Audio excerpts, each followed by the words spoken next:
Assalamualaikum warahmatullahi wabarakatuh. Baik, pada pertemuan ke-15 ini pada mata kuliah riset operasi, kita akan melakukan pendalaman terhadap materi UAS. Pertama, kita akan melakukan review terhadap materi, kemudian akan kita lanjutkan dengan pembahasan terhadap soal-soal yang berkaitan dengan materi tersebut. Pastikan kamu menyimak pembahasan ini hingga akhir dan jangan lupa siapkan catatanmu karena tentunya kegiatan melihat, mendengar, dan menulis akan menghasilkan pemahaman yang lebih baik. Dan jangan ragu bertanya bila ada yang kurang jelas. Mari kita mulai saja pembahasannya. Pertama kita lihat untuk materi yang terakhir kali kita bahas yaitu teori permainan. Nah, meskipun namanya adalah teori permainan, namun bukan berarti ini ada kaitannya dengan video games misalnya, peta umpat dan sebagainya. Akan tetapi, teori ini adalah berkaitan dengan bagaimana kita mengambil keputusan di dalam kehidupan. Nah, misalnya teori ini dapat diterapkan dalam permainan bisnis, kemudian permainan politik, maupun permainan olahraga. Untuk materi ini saya akan melakukan review lebih rinci karena mengingat pada pembahasan sebelumnya kita baru melakukan diskusi makalah melalui Classroom. Oleh karenanya untuk memperdalam pemahaman kalian akan saya ulang lagi pembahasannya pada video kali ini. Kenapa kita perlu mempelajari teori permainan? Karena tidak dapat kita pungkiri bahwa di dalam dunia bisnis yang kompetitif tidak terlepas dari adanya persaingan. Tentunya dalam menghadapi persaingan di dalam dunia bisnis kita membutuhkan adanya perencanaan yang matang, di mana perencanaan ini akan lebih mudah apabila pemimpin perusahaan melakukan perhitungan sehingga dapat diketahui strategi apa yang terbaik untuk menghadapi pesaing. Nah, perhitungannya ini dapat kita lakukan dengan teori permainan. Jadi, teori permainan merupakan suatu pendekatan matematis untuk merumuskan situasi persaingan dan konflik antara berbagai persaingan. Tujuannya apa? Nah, teori ini dikembangkan dengan tujuan untuk menganalisa proses pengambilan keputusan dari situasi persaingan yang berbeda dan melibatkan dua atau lebih kepentingan. Layaknya sebuah permainan, kepentingan-kepentingan yang bersaing atau yang lebih mudah dipahami mungkin pihak-pihak yang bersaing itu disebut dengan pemain atau players. Sama ya di dalam permainan ya. Nah, anggapannya gimana? Nah, anggapannya di sini bahwa setiap pemain mempunyai kemampuan untuk mengambil keputusan yang bebas dan rasional. Contoh teori permainan yang paling dekat dengan kita sebagai anak ekonomi bisnis yaitu manajer pemasaran bersaing memperebutkan bagian pasar. Tentu hal ini akan sering terjadi ya. Coba perhatikan untuk kasus Indomart dan Alfamart. Nah, biasanya nih kalau kita ketemu dengan Indomart, tidak jauh setelahnya kita akan bertemu dengan Alfamart. Bahkan tidak jarang kita menemukan mereka benar-benar berdekatan. Nah, hal yang sama juga terjadi pada banyak kasus nih. Misalnya pada penjual baju, penjual handphone, penjual pulsa, penjual elektronik, dan masih banyak contoh lainnya di mana mereka itu berjualan pada tempat yang berdekatan. Nah, kira-kira kenapa mereka memutuskan untuk berdekatan? Ya, karena mereka saling bersaing dan mereka saling merespon strategi yang dilakukan oleh kompetitor dengan cara yang sama. Siapakah yang diuntungkan dari keputusan ini? Yap, benar, keputusan ini malah menguntungkan untuk pihak pembeli.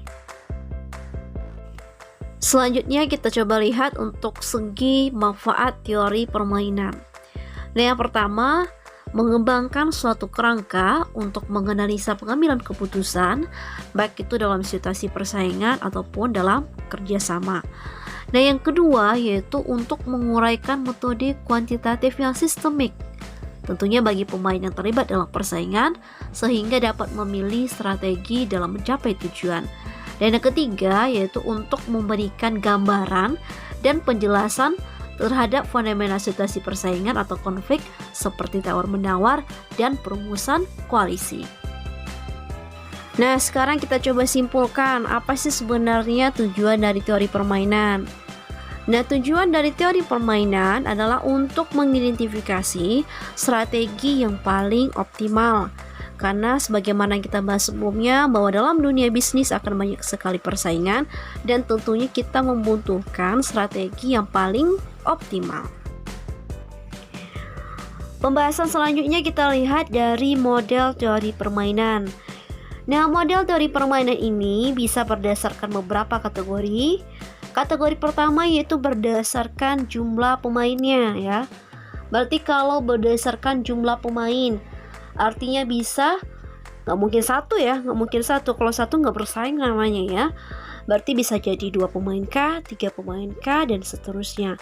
Maka berdasarkan jumlah pemain ada 2 buah model teori permainan.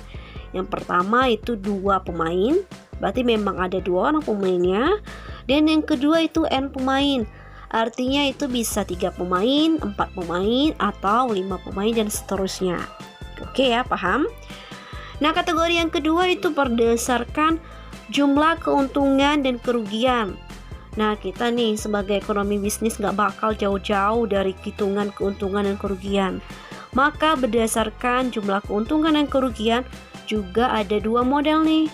Yang pertama itu berjumlah 0. Apanya yang berjumlah 0? Maksudnya bila keuntungannya itu dijumlahkan dengan kerugiannya itu hasilnya 0. Atau istilahnya itu zero sum games ya. Dan yang kedua itu modelnya itu berjumlah bukan 0. Jadi satu itu berjumlah 0, yang satu itu berjumlah bukan 0. Oke ya. Dan kategori yang terakhir yaitu berdasarkan jumlah strategi. Nah, kalau jumlah strategi lagi berarti bisa 2 strategi kah, 3 strategi kah, dan seterusnya ya. Maka berdasarkan jumlah strategi juga ada 2 model. Yang pertama yaitu 2 strategi ya, berarti ada 2 strateginya. Yang kedua yaitu M strategi, artinya bisa 3 strategi, 4 strategi, dan 5 strategi, dan seterusnya. Paham ya? Selanjutnya kita lihat untuk kasus yang paling umum terjadi dalam dunia bisnis, yaitu kasus permainan dengan 2 pemain dengan jumlah 0. Sebelumnya telah kita bahas model-model permainan. Nah, model permainan berdasarkan kategori jumlah pemain itu yang paling umum terjadi adalah dengan 2 pemain. Artinya itu ada 2 orang atau 2 kelompok atau 2 organisasi yang saling berhadapan dan mempunyai kepentingan yang sama. Kemudian berdasarkan kategori jumlah keuntungan dan kerugian. Model yang paling umum terjadi itu adalah pemain dengan jumlah 0. Artinya itu keuntungan atau kerugian dari satu pemain adalah kerugian atau keuntungan dari pemain lawannya. Nah, kalau yang satu untung, pasti yang satunya rugi. Begitu sebaliknya ya. Untuk kasus permainan 2 pemain jumlah 0 ini dikenal dengan ada 2 strategi. Yang pertama adalah pemain strategi murni atau strategi tunggal, dan yang kedua adalah pemain strategi campuran. Baik, kita bahas satu persatu ya. Nah, sebelumnya nih dalam teori permainan ini nanti kita akan menggunakan matriks. Berarti kalau kita berbicara matriks akan ada yang namanya kolom dan akan ada namanya baris. Nah, nanti pihak yang bersaing itu akan ada 2. Berarti nanti satu terletak di bagian baris dan satu terletak di bagian kolom. Oke, kita lanjutkan pembahasannya terhadap 2 strategi yang tadi. Nah, yang pertama yaitu untuk strategi murni. Untuk strategi murni, pemain baris atau pemain yang berusaha memaksimumkan keuntungan akan mengidentifikasi strategi optimalnya melalui kriteria maksimin. Artinya dia akan mencari nilai minimum baris, kemudian dicari nilai maksimumnya. Jadi proses kriteria maksimin ini ada 2 langkah. Yang pertama tentukan nilai-nilai minimumnya, berarti nilai-nilai yang terkecilnya. Kemudian di antara nilai yang terkecil itu tentukan nilai maksimumnya. Paham ya? Selanjutnya ini untuk pemain lawannya, yaitu pemain kolom. Nah, pemain kolom ini akan berusaha untuk meminimumkan kerugiannya. Jadi kalau yang baris dia memaksimumkan keuntungannya, sedangkan kalau yang kolom ini meminimumkan kerugiannya. Nah, caranya seperti apa? yaitu melalui kriteria yang disebut dengan minimax, yaitu kita mencari nilai-nilai maksimumnya, kemudian kita cari nilai minimumnya. Jadi kebalikan dari yang tadi. Kalau di sini kita pertama mencari nilai maksimumnya, dari maksimum tersebut baru kita tentukan nilai minimumnya. Nah, setelah kita menjalankan proses maksimin dan minimax, maka kita akan memperoleh hasilnya. Nah, apabila hasil dari penerapan maksimin dan minimax tersebut menghasilkan nilai yang sama, misalnya saja nih sama-sama 7.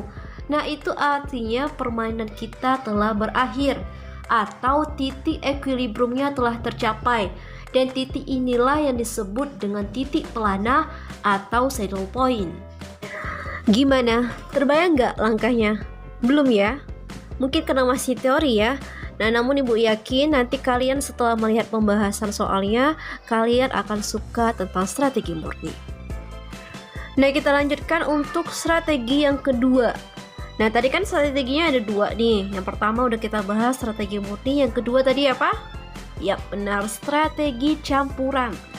Nah, untuk strategi campuran, maka ini dilakukan yaitu apabila strategi murni itu belum memberikan penyelesaian yang optimal. Artinya tadi kita tidak mendapatkan hasil yang sama dari proses maksimin dan minimax, sehingga perlu dilakukan tindak lanjut untuk mendapatkan titik optimalnya, yaitu dengan usaha mendapatkan titik pelana atau saddle point yang sama. Nah, kita selesai ini untuk pembahasan materi teori permainan. Tentunya kita lanjutkan dengan pembahasan soalnya. Sebelumnya nih, kita lihat sepintas terkait materi analisis jaringan kerja.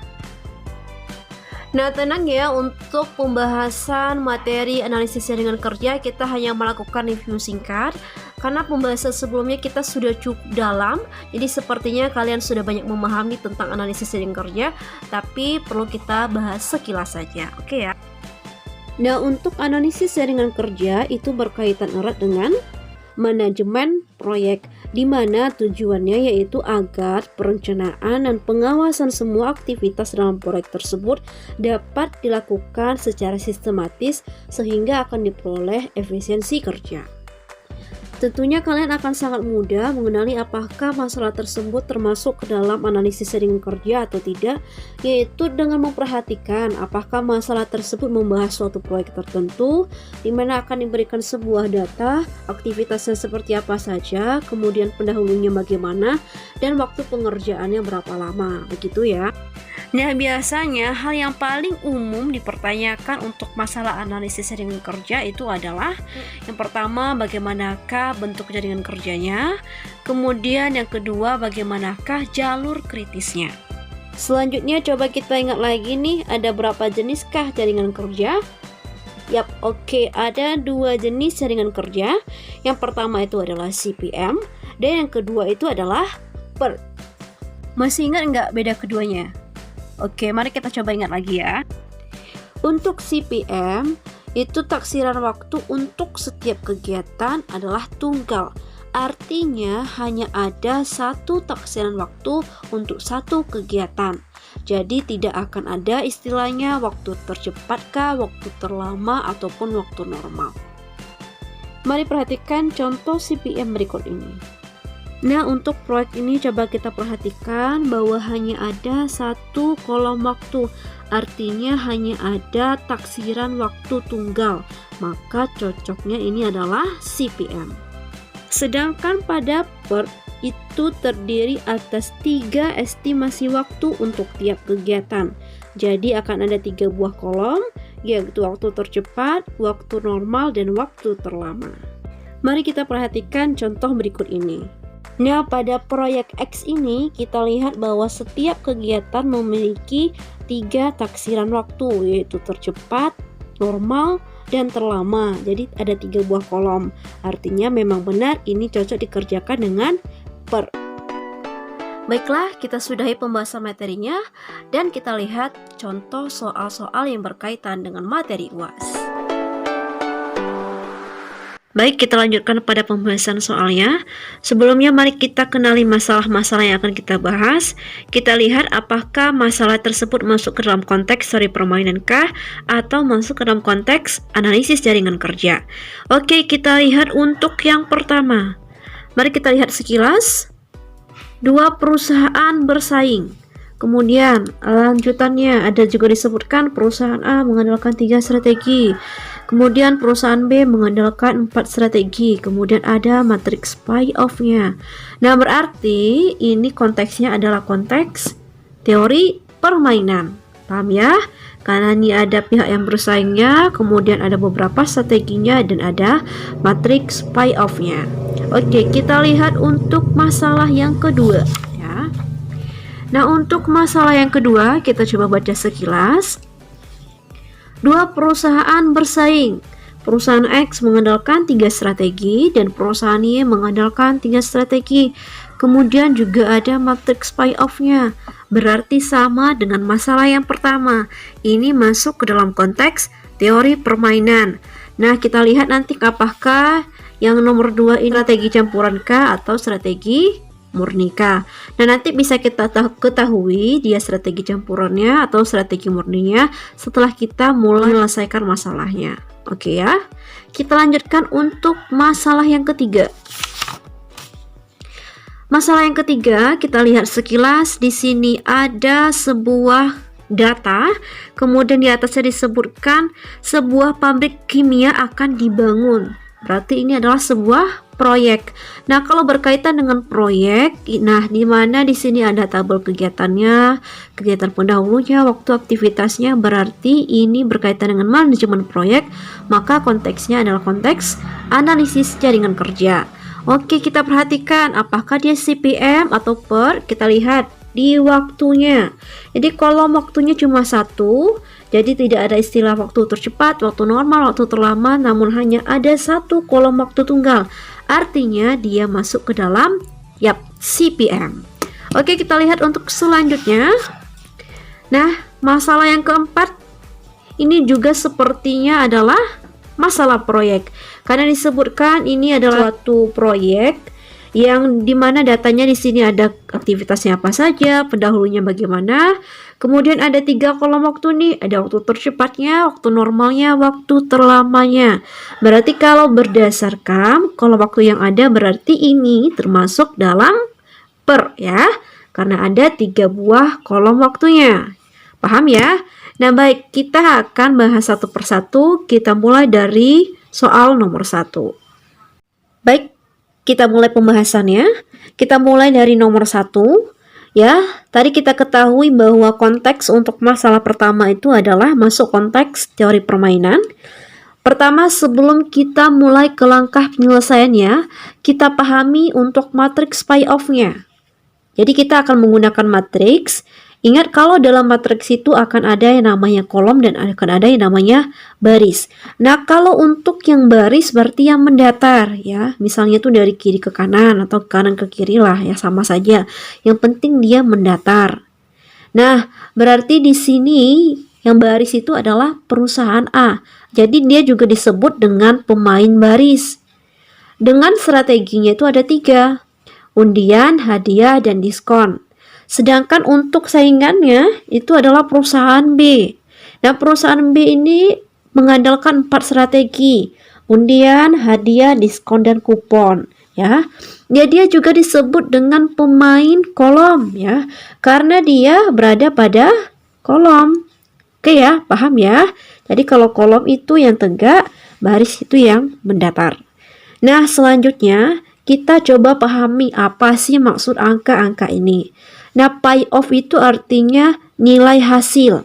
Nilai hasil bagaimana? Misalnya kita ambil nih, kalau untuk yang 2. Nah, 2 ini terjadi apabila perusahaan A menerapkan strategi pertama yaitu undian, kemudian direspon nih oleh perusahaan B dengan menerapkan strategi pertamanya yaitu juga undian. Maka nanti nilai hasilnya itu 2. Nah, nilai hasil 2 ini artinya yaitu 2 ini adalah misalkan apakah itu 2 juta atau 20 juta tergantung dengan satuannya. Ini merupakan keuntungan untuk pemain baris yaitu perusahaan A dan juga kerugian bagi lawannya yaitu perusahaan B. Jadi kalau perusahaan A menerapkan strategi pertama, kemudian direspon oleh perusahaan B dengan strategi pertama juga, maka didapatkan nilai hasilnya yaitu 2, artinya 2 ini adalah besar keuntungan untuk perusahaan A dan merupakan kerugian sebesar 2 juga untuk perusahaan B. Paham ya? Nah, mungkin ada yang bertanya, lalu gimana? Apakah perusahaan A selalu yang mendapatkan keuntungan? Nah, itu tergantung. Kalau nilai hasilnya itu positif, berarti nanti keuntungan bagi perusahaan A. Tapi kalau nilai hasilnya itu negatif, ya. Jadi kebetulan kalau di matriks ini positif semua ya, berarti memang keuntungan bagi perusahaan A. Tapi misalnya negatif, seandainya ini adalah -2, berarti itu artinya adalah kerugian bagi perusahaan A dan keuntungan bagi perusahaan B. Oke, paham ya? Nanti kita ulang lagi penjelasannya untuk masalah yang kedua karena masih berkaitan dengan konteks teori permainan. Oke, kita mulai ke langkah penyelesaiannya. Sebelumnya kita telah bahas nih bahwa dalam teori permainan nanti kita akan mengenal ada istilahnya maksimin dan minimax. Nah, kalau untuk maksimin yang telah kita bahas bahwa ini prosesnya adalah kita mencari nilai minimum-minimumnya, kemudian kita cari nilai maksimumnya. Berarti kita cari nilai terkecilnya terlebih dahulu, dari nilai yang terkecil nanti kita pilih yang terbesar. Oke, kita mulai yang pertama ya, maksimin. Nah, dari baris yang pertama, pilihlah nilai yang paling kecil. Di antara 2, 1, 3, dan 4, yang paling kecil adalah 1. Tuliskan ya. Selanjutnya kita lanjutkan untuk baris yang kedua, 4, 10, 13, 5. Manakah yang terkecilnya? Oke, yang terkecilnya adalah 4 ya. Dan baris yang ketiga, di antara 9, 7, 8, dan 6, yang terkecilnya adalah 6. Oke. Nah, kita telah mencari nilai yang terkecilnya. Kemudian, dari nilai-nilai terkecil itu, pilihlah nilai yang maksimalnya, ya. Berarti kita ambil nih yang paling besar dari hasil yang terkecil. Yang paling besar dari yang terkecil, yaitu di antara 1, 4, dan 6 adalah 6. Oke, kita beri tanda dulu. Oke, berarti proses maksimin kita telah selesai. Kita lanjutkan untuk proses minimax. Untuk proses minimax, berarti kebalikannya, kita cari nilai maksimalnya, kemudian di antara nilai maksimal tersebut, kita pilih nilai yang paling kecil, ya. Coba kita mulai ya. Untuk minimax, kolom yang pertama, ada 2, 4, dan 9. Pilihlah yang terbesar ya, kalau untuk minimax yang terbesar. Di antara 2, 4, dan 9, yang terbesarnya adalah 9. Oke. Kita lanjutkan untuk kolom yang kedua, di antara 1, 10, dan 7, berarti yang sebesarnya adalah 10. Kemudian, untuk kolom yang ketiga, di antara 3, 13, dan 8, yang terbesarnya adalah 13. Dan kolom yang terakhir, di antara 4, 5, dan 6, yang terbesarnya adalah 6. Nah, dari nilai-nilai yang terbesar yang kita dapatkan ini, pilihlah nilai terkecilnya. Oke, nilai terkecil di antara 9, 10, 13, dan 6 adalah 6. Oke ya, kita beri tanda. Selanjutnya, berarti kita telah selesai proses maksimin dan minimax. Kita perhatikan hasil yang kita dapatkan ya. Hasil maksimin dengan hasil minimax. Oke. Hasil maksimin kita tadi adalah 6. Kemudian minimax kita juga hasilnya 6 ya. Berarti ini sama ya. Berarti ini sama. Jadi sama. Sama-sama 6. Nah, tadi kita telah bahas kalau hasilnya itu sama, berarti ini sudah optimal. Sudah optimal. Artinya bagaimana? Artinya telah tercapai apanya? Telah tercapai titik pelana ya, atau yang dikenal juga dengan saddle point-nya. Oke, berarti kalau sudah optimal, sudah tercapai nilai saddle point-nya, berarti permainan kita telah selesai. Gimana? Mudah kan ya?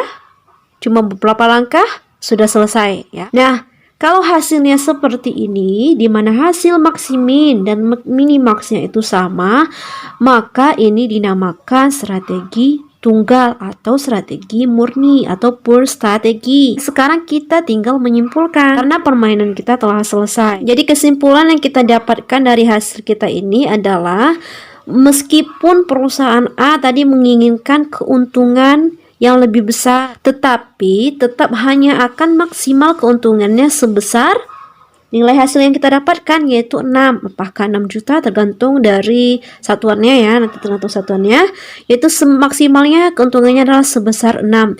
Yaitu saat kapan? Saat dia menerapkan strategi yang ketiga, yaitu diskon. Sedangkan untuk perusahaan lawannya, yaitu perusahaan B. Jadi kalau untuk yang A itu untung, tentunya untuk lawannya itu rugi. Jadi artinya untuk perusahaan B, kerugiannya itu paling minimal itu adalah 6, yaitu saat dia menerapkan strategi, lihat ini strategi yang keempat, yaitu kupon. Seperti itu ya. Oke, kita coba tuliskan ya biar lengkapnya. Baik, inilah kesimpulan yang kita dapatkan.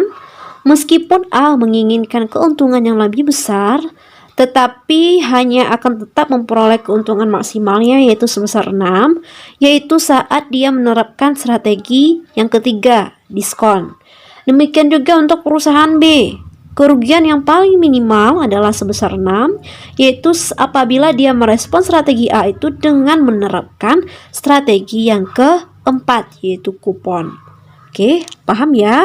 Nah, untuk strategi murni langkahnya cukup sederhana, jadi sepertinya akan mudah kalian pahami. Bila ada yang kurang jelas, silahkan bertanya. Dan selanjutnya kita lanjutkan untuk masalah yang kedua. Baik, kita masuk untuk masalah yang kedua. Sebelumnya kita ketahui bahwa masalah yang kedua juga termasuk ke dalam konteks teori permainan. Nah, sebelum kita mulai langkah penyelesaiannya, kita coba pahami nilai hasil pada matriks payoff-nya. Misalnya kita ambil untuk 10. Nah, 10 ini artinya adalah besarnya keuntungan yang diperoleh oleh pemain baris yaitu perusahaan X, dan juga besarnya kerugian oleh pemain kolom yaitu perusahaan Y. Paham ya? Jadi ini keuntungan untuk yang pemain baris dan kerugian untuk yang pemain kolom. Kita coba pahami lagi satu lagi nih, min 4. Artinya ini kalau min ya, berarti keuntungan negatif, berarti artinya kerugian ya. Jadi artinya min 4 ini adalah kerugian bagi perusahaan X sebagai pemain baris. Sedangkan min 4 ini malah keuntungan bagi pemain kolom yaitu perusahaan Y. Paham ya? Begitu seterusnya. Oke, kita mulai langkah penyelesaiannya. Yang pertama, kita lakukan proses maksimin dan minimax. Baik, kita mulai dari proses maksimin. Ingat kalau untuk proses maksimum, langkahnya adalah kita mencari nilai yang terkecil dari setiap baris, kemudian nanti kita tentukan nilai yang terbesar dari nilai-nilai yang terkecil yang kita dapatkan. Berarti kita mulai untuk baris yang pertama, di antara 4, 10, dan 6, pilihlah nilai yang terkecilnya. Yang terkecilnya adalah 4. Oke, kita tuliskan 4. Selanjutnya di antara 12, 2, dan 3, nilai yang terkecilnya yaitu 2. Oke ya. Selanjutnya untuk baris yang ketiga, nilai terkecilnya di antara min 4, 5, dan 17 itu adalah ya negatif 4. Oke. Sekarang di antara hasil yang kita dapatkan, pilihlah hasil yang terbesar. Maka yang terbesar antara 4, 2, dan negatif 4 itu adalah 4. Kita beri tanda.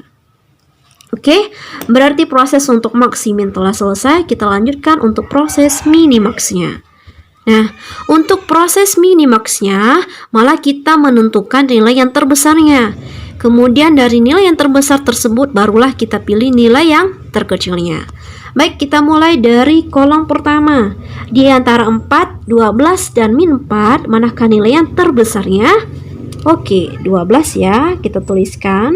Selanjutnya kita beralih ke kolom kedua. Di antara 10, 2, dan 5, nilai yang terbesarnya adalah 10. Oke, lanjutkan untuk yang ketiga, yaitu di antara 6, 3, dan 17. Yang terbesarnya adalah 17.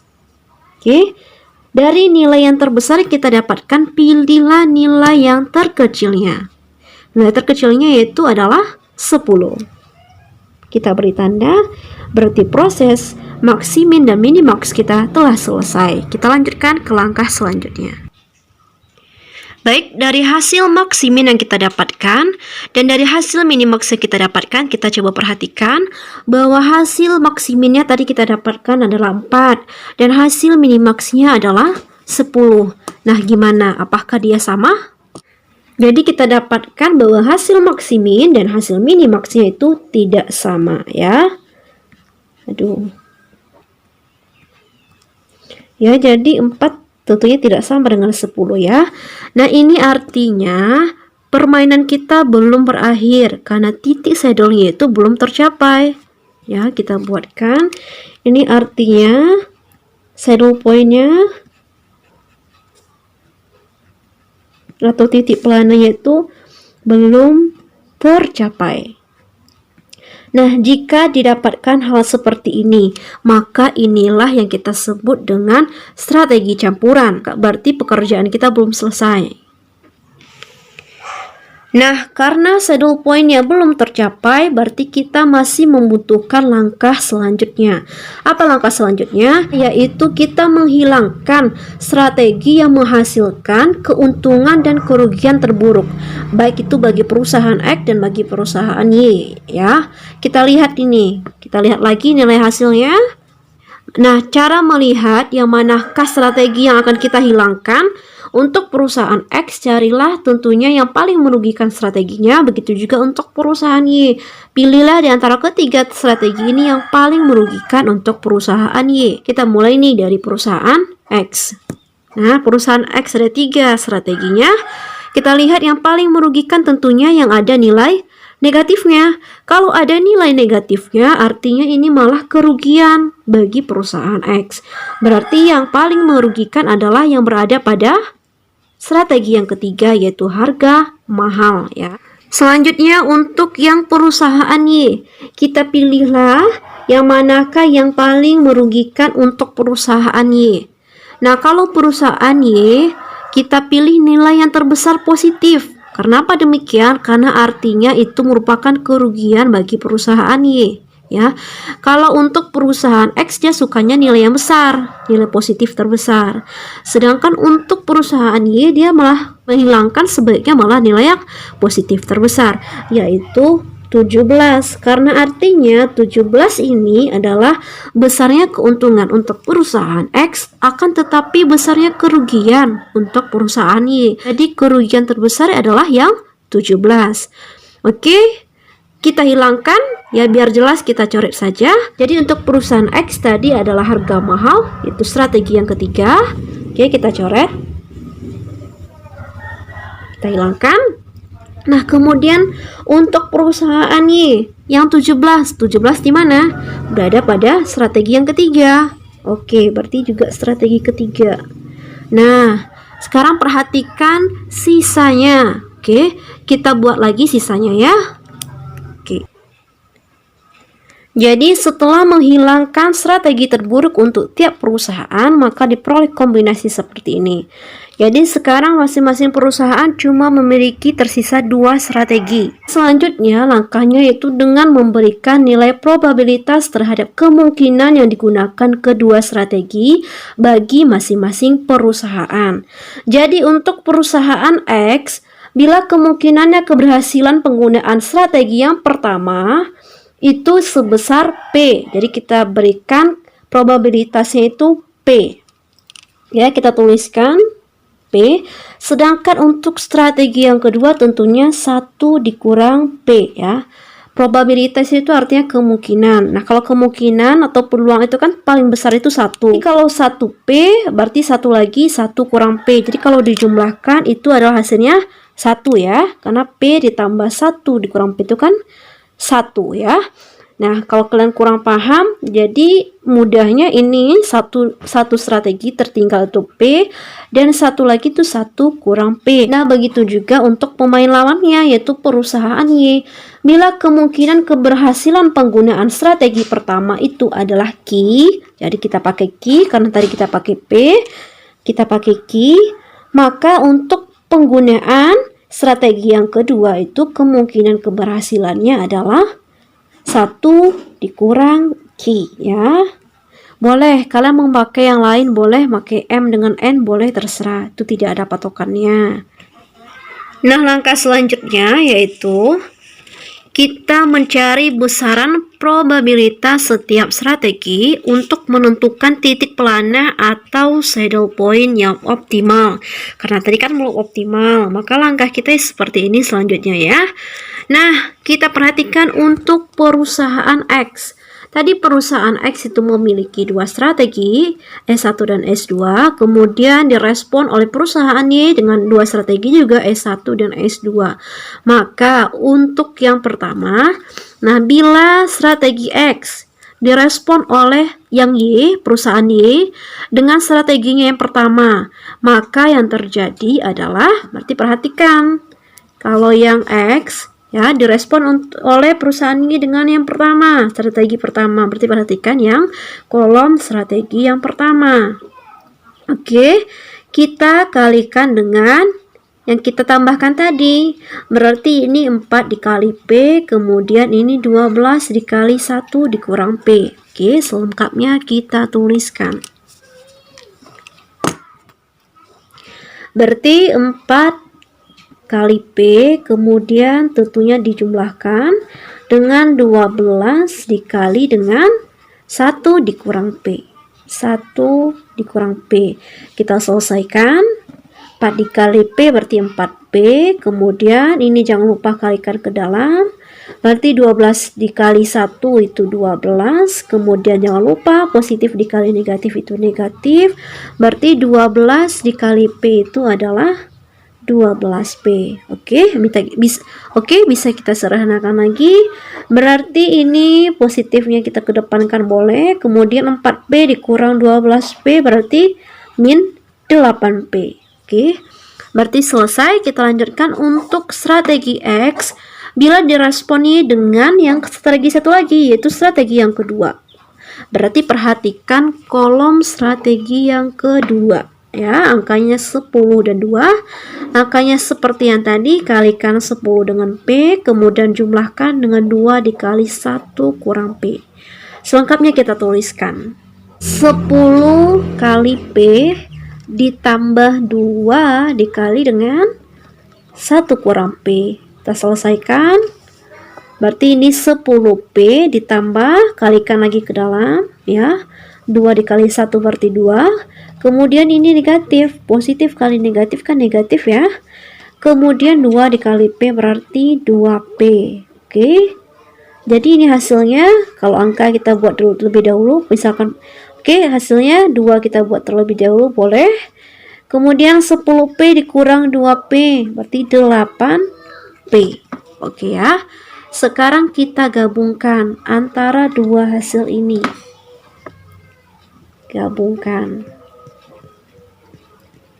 Nah, 12 dikurang 8P, nah sama dengan 2 ditambah 8P. Selanjutnya kita satukan yang sejenis, ini 12, berarti ini sejenisnya dengan 2, pindah ruaskan dari kanan ke kiri, berarti kalau pindah ruas itu mengubah tanda, berarti negatif 2. Oke ya. Kemudian di sini berarti sisa 8P, dan sejenisnya sama yang ini, ya kan? Kita pindahkan, negatif jadi positif, 8P. Ini hasilnya 10, dan ini 8P ditambah 8P tentu 16P. Oke, berarti P sama dengan 10/16 atau juga 5/8. Kalau kita buatkan hasil ke dalam bentuk desimalnya, itu adalah 0,625 ya.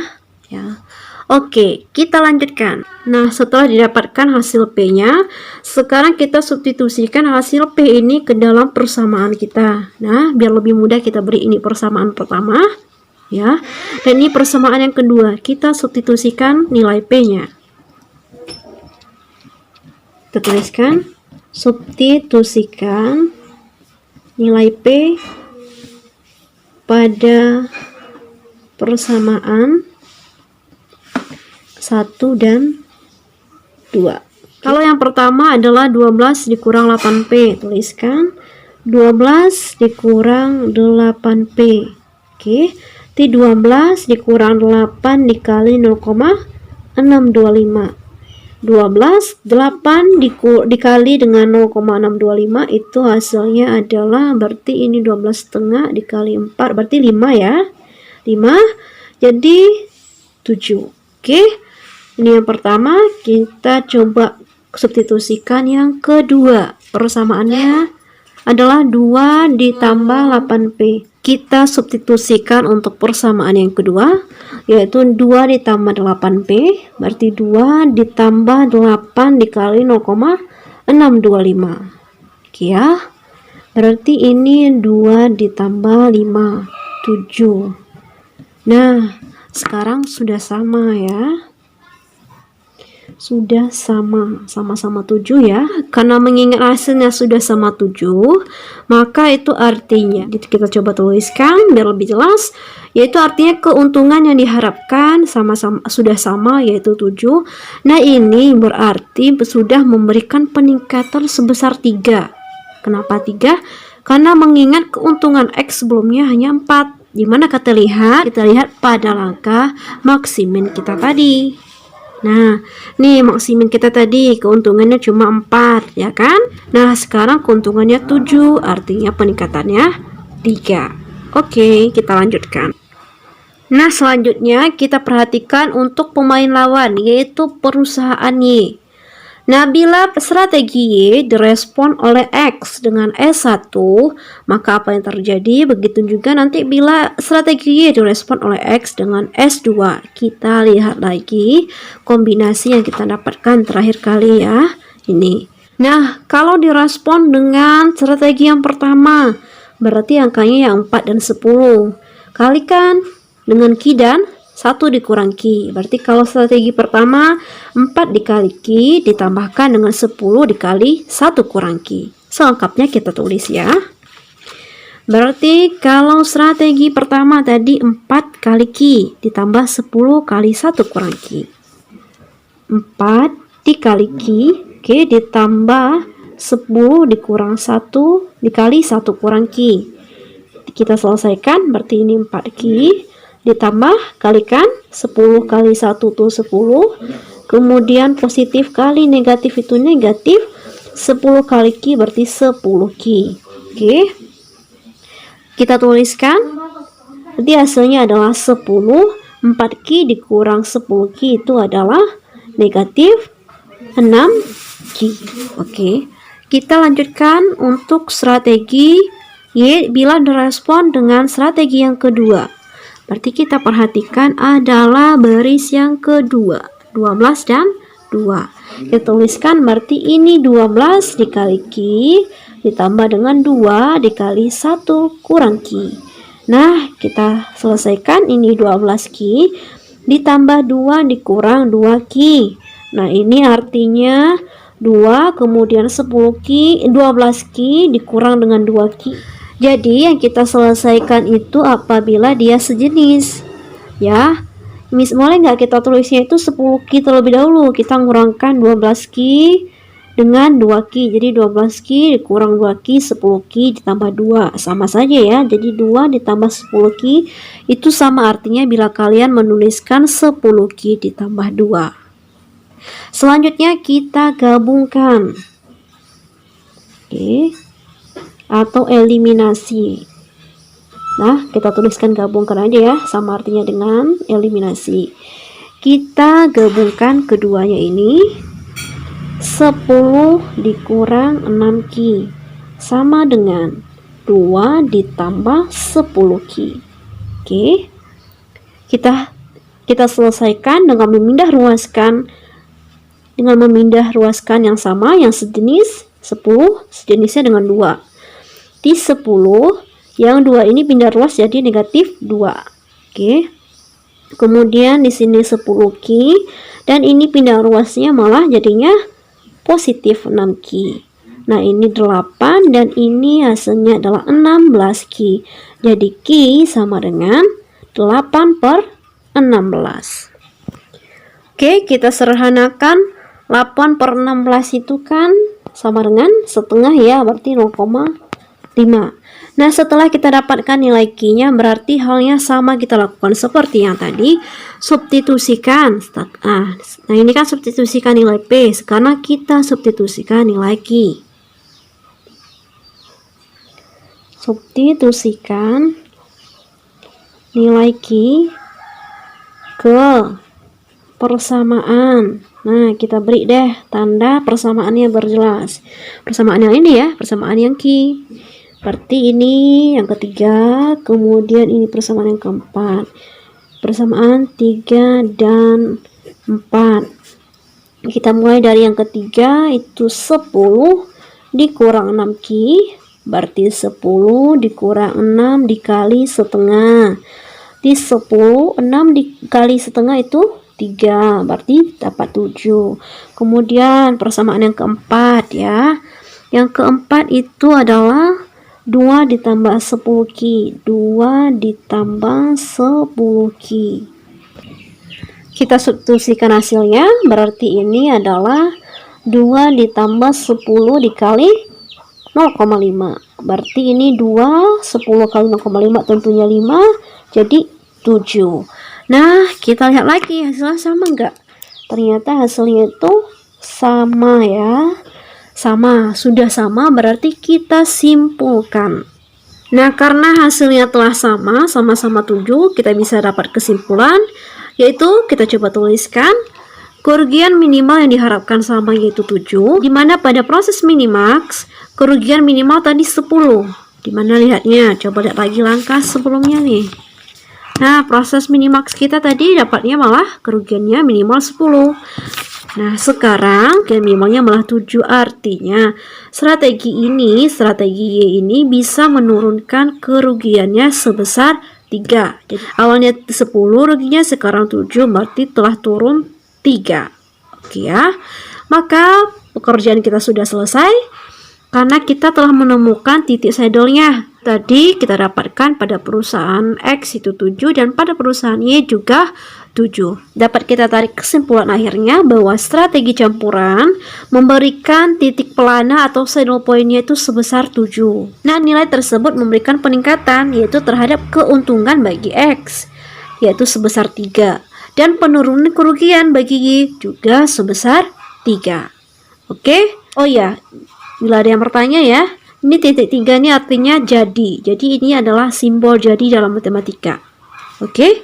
Silakan bertanya bila ada yang kurang jelas. Nah, memang untuk strategi campuran ini prosesnya lebih panjang dibandingkan pada strategi murni.